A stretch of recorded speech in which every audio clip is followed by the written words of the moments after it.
En Afrique centrale, plus de 70% des catastrophes naturelles sont d'origine hydrométéorologique. Trouver des solutions à ces défis permet aux différentes parties prenantes de penser des perspectives de coopération et de développement.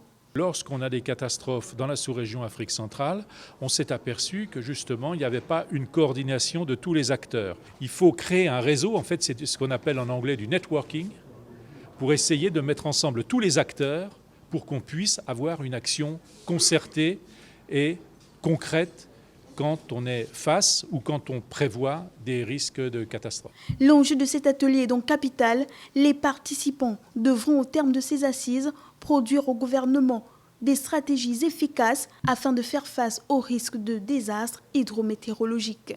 Notre rôle spécifique, c'est de mettre en place ce qu'on appelle le cadre de Sendai. Le cadre de Sendai, c'est en sorte la Bible de la gestion des risques et catastrophes.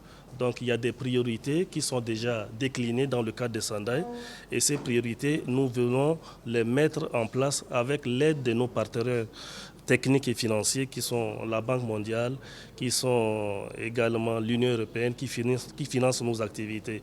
Donc au sortir de ces assises, nous avons des recommandations fortes qui vont aider nos gouvernants en termes d'outils pour prendre de bonnes décisions. En rappel, cet atelier fait suite à celui de Douala qui s'était tenu du 7 au 10 janvier dernier.